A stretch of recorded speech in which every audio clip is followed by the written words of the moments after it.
안녕하십니까. 6월 28일 마감 시황 방송을 시작하겠습니다. 잔고부터 살펴보겠습니다. 오늘 잔고는 1623만원이고요.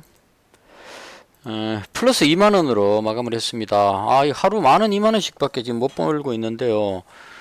시장이 참 상당히 까다롭습니다.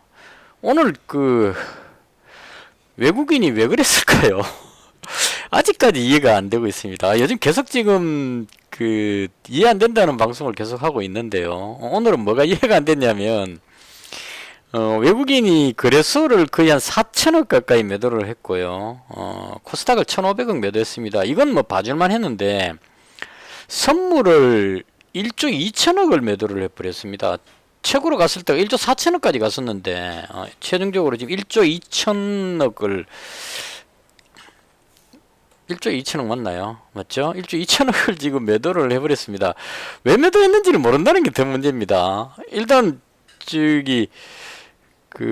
그냥 봤을 때 오늘 일본 증시가 니케이가 2% 올라갔습니다. 그거부터 하면 안 되죠. 해외 증시부터 봐야 됩니다.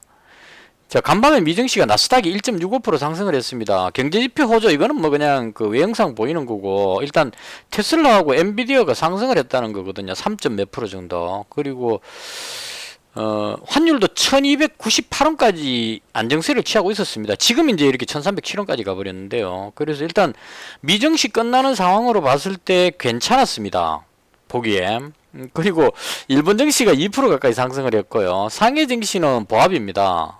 그리고 지금 유럽 증시 막 시작했는데요. 독일 증시가 0.58% 지금 상승하고 있거든요. 이건 이제 어제 독일 증시가 먼저 끝났기 때문에 독일 증시가 오르지 않은 상황에서 나스닥이 뒤에 이후에 급등했기 때문에 많이 올랐기 때문에 그 키 맞추기 하느라고 지금 독일 증시가 상승을 하고 있는 그런 상황입니다. 그래서 다 괜찮았고요.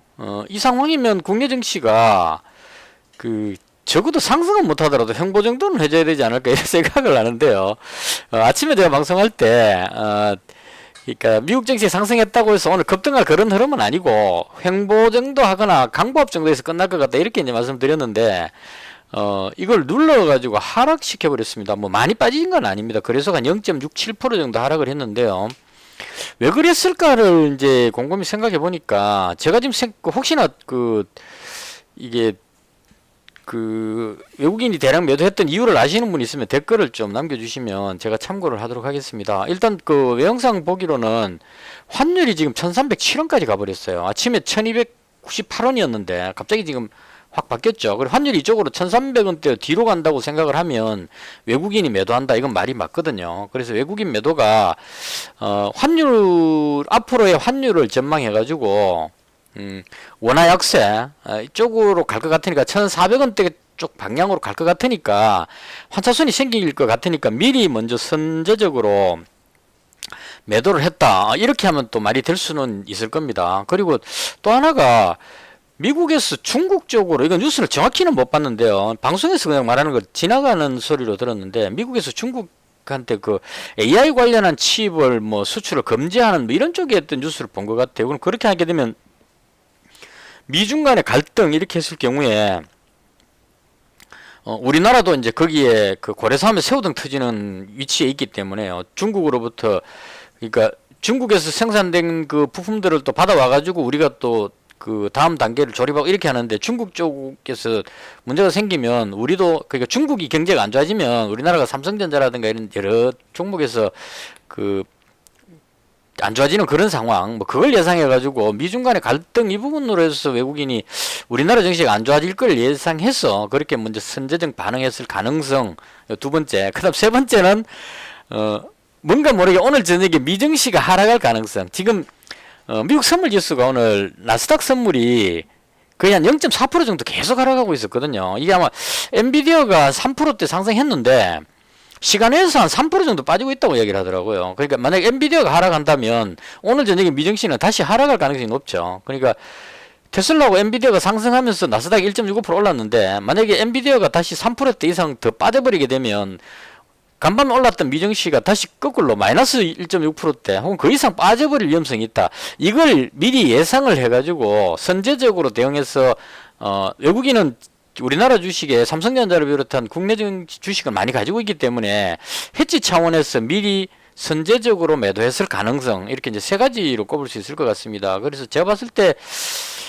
환율 이런 쪽보다는 오늘 저녁에 미증시가 빠질 걸 예상하고 미리 선제적으로 매도하지 않았나. 1조 2천억 판다는 거는 이건 좀 과하게 파는 거거든요. 근데 기관들이 전혀 눈치를 못 챘다는 게 또 좀 신기합니다. 보통 기관은 외국인이 매도하면 따라서 같이 매도하는데 지금 오늘 기관이 그 거래소를 560억 매수를 하고 있거든요. 그러니까 기관이 뭔가 기관도 파악하지 못하는 어떤 외국인의 어떤 액션이 아니었나 이렇게 생각이 됩니다. 그래서 결과적으로 되게 불안하죠. 외국인이 1조 2천억이나 팔았으니까. 이것도 또 그 전날 8천억 정도 매도가 있었기 때문에 합치면 2조대 지금 선물 매도를 걸고 있는 상태입니다. 그러니까 선물을 2조가량 때렸다는 얘기는, 매도 쳤다는 얘기는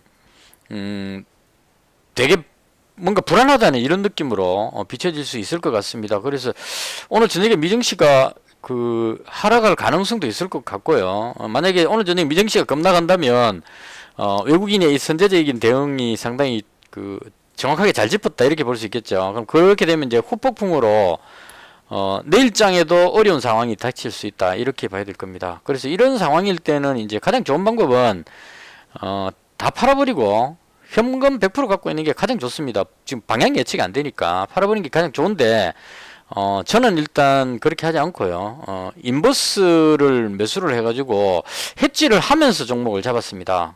그래서 여기서 지금 현금 100% 하기에는 지금 6월달 날짜도 얼마 안 남았고 그래서 일단 큰 싸움에는 동참하자 이런 느낌으로 일단 그 과감하게 확 질렀습니다. 그래서 일단 이 시황 부분은 외국인 대량 선물 대량 매도가 왜 그랬을까 여기에 대해서 적어도 오늘 저녁에 미증시까지 보고 나면 윤곽이 나오겠죠. 그때까지는 왜 그랬을까 이런 느낌으로 계속 찜찜함을 남겨주는 그런 상황이다 이렇게 보시면 될 것 같습니다. 자, 그 다음 오늘 그러니까 어제 장 끝나고 나서부터 오늘까지 해서 그 나온 뉴스 중에 독일 언론에서 러시아 우크라이나 평화회담을 7월 달에 시작할 것 같다 이렇게 예상을 했습니다. 그래서 이 부분이 어제부터 조짐이 있었어요. 외국인이 그 건설 장비 쪽하고 그다음 모듈 주택 쪽하고 이쪽으로 매수가 대량으로 들어왔었거든요. 그래서 외국인은 지금 이 평화회담 부분에 대해서 약간 그 어떤 감지를 하고 있었는 것이 아닌가 이런 생각이 듭니다. 그래서 이 부분으로 인해서 어제 모듈 주택 부분에 금강공업이 시간에 상한가 들어갔고요. 그다음 SY하고 덕신하우징 이 종목들이 강했다 이렇게 보시면 될 것 같습니다. 그래서 오늘 장에 있었던 그 종목 부분인데요. KG 모빌리션스 이거는 아마 전자 결제 때문에 애플페이 결제 뭐 이런 걸로 해서 올라간 것 같은데요. 뭐 이건 바로 상한가 들어갔기 때문에 얘 올라가고 하잉크 코리아 올라간 걸로 봐서 애플페이 관련이 아닐까라고 추측이 되고요. 그다음 뭐 기타 등등 강한 종목들이 있었는데 이런 종목들은 지금 그 뭐 따라 들어가기가 지금 시장이 불확실해서 따라 들어가기 좀 애매하고 그래서 일단 그 제가 매매한 것 중심으로만 설명을 드리겠습니다. 지금 그 우크라이나 재건 쪽에 보시면 현대건설기계 이 종목이 지금 가장 강력하게 올라가고 있습니다. 뭐 워낙 무거운 종목이기 때문에 급등하고 이런 건 아니지만 지금 쉬지 않고 계속 밀어 올리고 있죠. 올라가고 있습니다. 그래서 이 종목이 상당히 좋아 보입니다. 만약에 재건 관련한 뉴스가 나온다면 우크라이나에 무슨 차관인가 그 사람이 현대건설기계에 방문했었죠. 방문해가지고 건설 장비 쪽에 좀 도와달라 이런 식으로 이야기했기 때문에 만약 재건 관련한 이슈가 나온다면 우크라이나로 장비가 들어갈 가능성이 상당히 높겠다. 이런 쪽으로 해서 지금 얘가 강력하게 움직이는 것 같고요. 그 다음 조금 가격이 저렴한 쪽에 현대인프라코어도 따라서 움직이고 있고 외국인은 지금 현대인프라코어를 대량으로 매수하고 있는 그런 상황입니다. 오늘 기관도 같이 합세해갖고 매수를 하고 있는 그래서 건설 장비 쪽의 종목이 움직였다. 요건 이제 우크라이나 재건 관련한 어떤 협상 기대감으로 선제적으로 움직였다 이렇게 보면 될 것 같습니다. 그래서 건설 장비 쪽이 움직였고 개인적으로는 얘들은 워낙 무거워가지고 이건 그냥 여기서 잡고 그냥 그 매수했다면은 홀딩 해갖고 계속 하면 되는데 이게 들어가는 자리가 상당히 어렵더라고요. 들어가면 이제 밀었다가 다시 갈 이런 가능성이 있기 때문에 그래서 여긴 들어가지는 못했고 종가에 이거 현대 에버다임 들어갔습니다. 현대 에버다임 되면 그 건설 장비 쪽이니까 약간의 뭐 기대감 이런 의미로 요건 좀 가벼운 종목이니까요. 그래서 이제 건설 장비 쪽에 그 현대 건설 기계 막 올라가는데 뭐 가만히 있기는 좀 그러니까 건설 장비 쪽에 한 종목을 담아야 되겠다 싶어가지고 오늘 거의 뭐 종가 부근에 현대에버다임 200만원 신규로 잡았고요. 그 다음 그 모듈 관련해서는 원래 최초의 모듈 쪽은 이 SY가 대장으로 올라갔었습니다. 여기서부터 지금 강하게 움직였죠. 이거 MOU 체결했기 때문에 우크라이나에 있는 그 어떤 회사하고 업무 협약을 맺었기 때문에 우크라이나 자체에서 공장을 지어가지고 모듈 공급하는 이런 식으로 간다면 얘가 가장 수혜를 받을 것 같다 해서 여기서 한번 올라갔고 갭 떠갖고 눌린 다음에 지금 재차 강하게 올라가는 그림이 나왔습니다. 그래서 얘가 대장격으로 생각하고 있었는데 어제 시간에 거래에서는 금강공업이 시간에 상한가 들어갔습니다. 원희룡 국토부 장관이 그 삼성 엔지니어링인가 그 회사에서 이렇게 모듈러로 15층인가 아주 이 모듈 주택으로 그렇게 높이 지을 수가 있는가 봐요. 그거 준공식 하는데 가가지고 모듈 건설 이거를 수출에 적극적으로 지원하겠다 뭐 이런 쪽으로 멘트를 연설을 한 것 같습니다. 그래서 이렇게 되다 보니까 금강공업이 거기에 참석해 금강공업이 그 건물 짓는데 삼성 엔지니어링하고 같이 협약해갖고 했기 때문에 관계 회사가 돼버렸죠. 그래서 얘가 대장격으로 인식이 되고 이게 대장으로 인식돼 버리니까 이제 시간에서 상한가 들어가 버리니까 SY는 이게 신용이 너무 많습니다. 지금 보시면 거의 한 7%대 정도 신용이 있거든요. 되게 많은 건 아니지만 7% 정도 갖고 있거든요. 그러니까 SY 쪽에 가지고 있던 사람이 계속 지금 눌리다 보니까 금강공업이 대장이다 그러고 이제 얘를 팔고 저리가는 그런 현상이 나왔던 것 같아요. 그래서 SY는 오히려 하락해 버렸고 금강공업도 제가 봤을 때 얘가 대장은 아닌 것 같거든요. 괜히 그냥 시간에서도 올라가고 있나요? 뭡니까 원희룡 장관이 거기 이제 등장하고 하니까 얘가 대장이다 이러고 이제 막 올라가는데 20%대까지 올라갔다가 지금 뒤로 확 밀렸습니다. 그래서 제가 봤을 때 얘보다는 SI가 더 적합하다고 봐요. 왜냐면 MOU 체결 해놨기 때문에 우크라이나 현지에서 생산하는 거고 금강공업은 뭐 높이 짓는 기술력 이런 거는 뭐 높이 평가할 수 있겠지만은 이 회사가 우크라이나 재건 쪽으로 해서 묻어 들어갈 가능성은 SI보다는 좀 낮지 않느냐 그런 생각이 들었어요. 그래서 얘는 들어가지 않았고 SY 쪽으로 현재 지금 오늘 이것도 샀다 팔았다 좀 했습니다. 왜냐면 밀리고 있었기 때문에 찍거나 해가지고 SY를 현재 200만원 가지고 있고요. 그 다음 덕신하우징이 데크플레이트인데 이게 지금 다크호스로 또 오르고 있습니다. 데크플레이트는 마찬가지로 바닥하고 이렇게 하니까 모듈 건물 지으려면 바닥도 들어가야 될 겁니다. 아마 그리고 얘도 같이 모듈 쪽으로 하는 것 같아요, 느낌에. 그래서 가격이 워낙 저렴하고 이 종목이 실적이 아주 좋거든요. 보시면 실적이 지금 영업이익이 작년도 202억 나왔습니다. 그 전에 40억 나왔다가. 그래서 실적이 아주 좋은 상황인데다가 요건 기관하고 외국인이 같이 끌어올리고 있거든요. 그래서 이 부분으로 해가지고 수급 상황이 좋으니까 이게 대장격으로 지금 확 치고 올라가는 그런 그림이 나오고 있습니다. 그래서 한편으로 보면 건강공업은 지금 보시면 단기 과열 종목 경고 먹었기 때문에 이거 급격하게 올리기가 쉽지 않을 겁니다.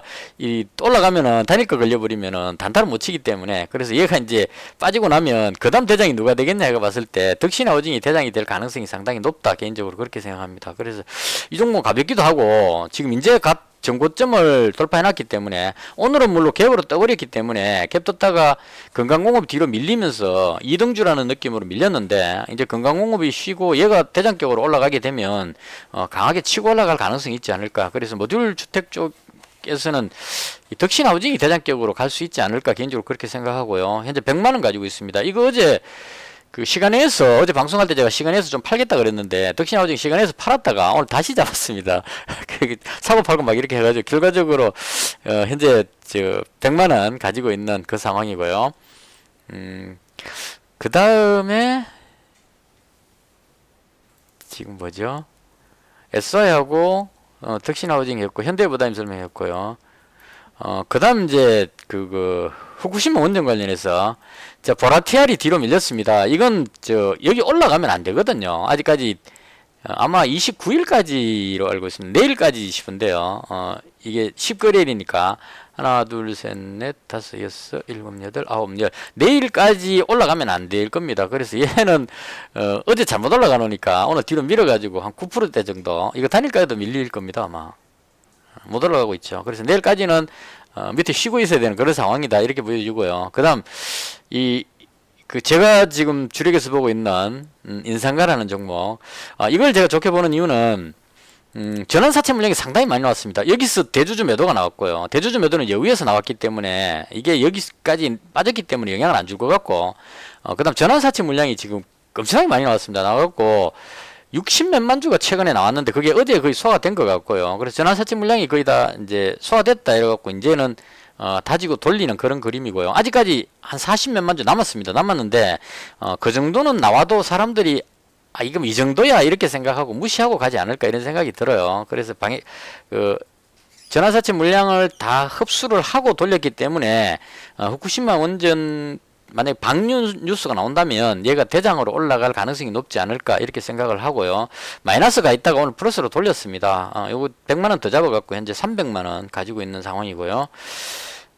그 다음에 인버스 종목은 그 해지 차원으로 잡은 겁니다. 오늘 외국인이 하도 매도하길래 혹시나 무슨 일이 있을까 싶었어. 내일 지수 급락해 버리면 안 되니까. 그래서 요거는 인버스는 300만원 잡았는데 이건 하루에 1, 2% 움직이기 때문에 큰 의미는 없습니다. 급락했을 때 이제 그 손실분을 만회해 줄 수 있는 그런 정도로 보시면 될 것 같습니다.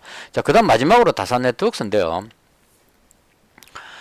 이 종목은 여기서 점상 올라갈 때는 우크라이나의 전력선 공사를 하기로 했다가 이거에 대해서 협의 중이다 이렇게 이야기를 했었어요. 그쪽 이제 우크라이나 업체하고 폴란드 쪽에 있다가 거기서 뭐 이야기하다가 이제 우리가 공사하는 쪽으로 이야기를 한다 이런 느낌으로 이야기가 나왔습니다. 그래서 그 뉴스에 점상 가고 상한가 한번 더 갔었고 그다음 계속 밀렸는데요.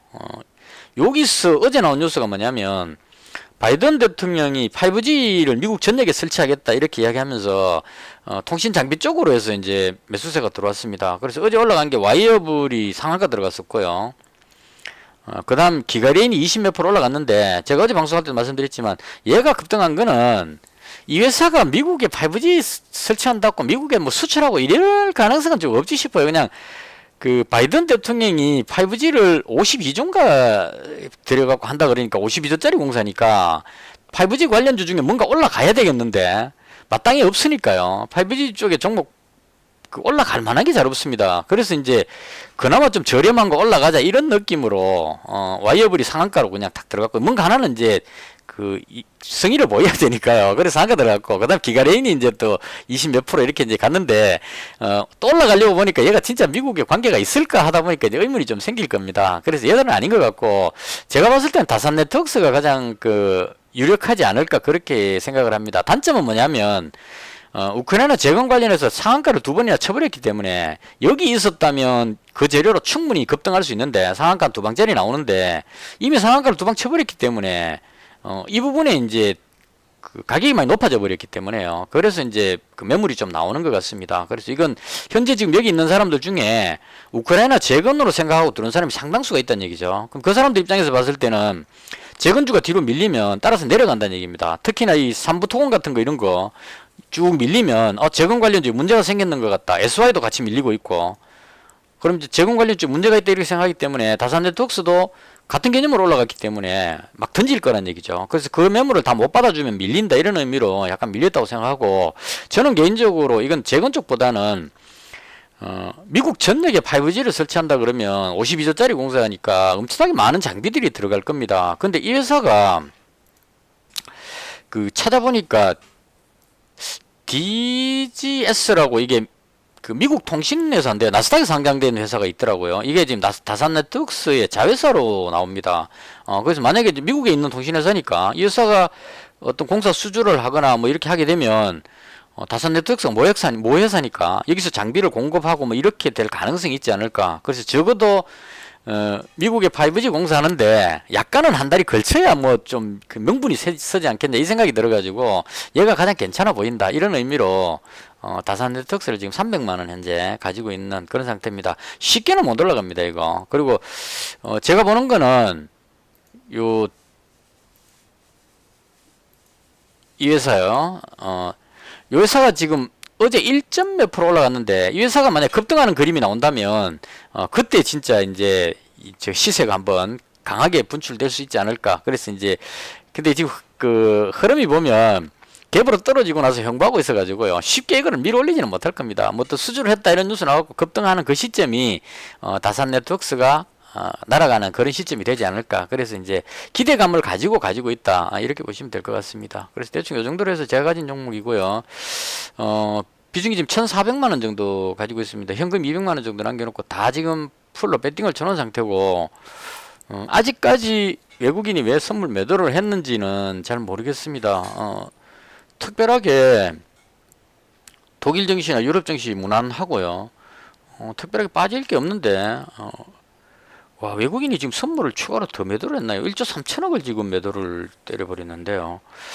왜 저랬는지 잘 모르겠습니다. 이건 오늘 지나보고 내일장 들어가 봐야 할 것 같습니다. 외국인이 지금 요즘 들어서 조금 제가 봤을 때 이해가 안 되는 행동들을 많이 합니다. 그러니까 대표적으로 인상가이 종목 여기서 68만 주 샀는데요. 이때 68만 주 사가지고 다시 다 털었죠. 다 털고 나서 오늘 또 18만 주를 다시 샀습니다. 정신이 좀 못 차리고 있는 것 같고 그러니까 길게 안 보고 단타로 친다는 얘기입니다. SY도 어제 42만 주 샀는데 여기서 42만 주 샀죠. 갭으로 뜨니까 42만 주를 다 팔아버렸죠. 그래서 이 영향도 컸습니다. 외국인이 파니까 이제 쭉 밀려버리는 이 부분도 영향이 컸습니다. 그래서 이런 식으로 하루 사고 하루 팔고 막 이런 식으로 하니까 외국인 너무 믿으면 안 될 것 같은. 그래서 외국인 선물 매도도 저렇게 해놓고 내일 돼갖고 또 막 매수해버릴 수도 있습니다. 그래서 어떻게 될지는 일단 지켜보고 단지 외국인이 매도를 많이 하니까 위험관리 차원에서 인버스를 가지고 있는 것 뿐이고요.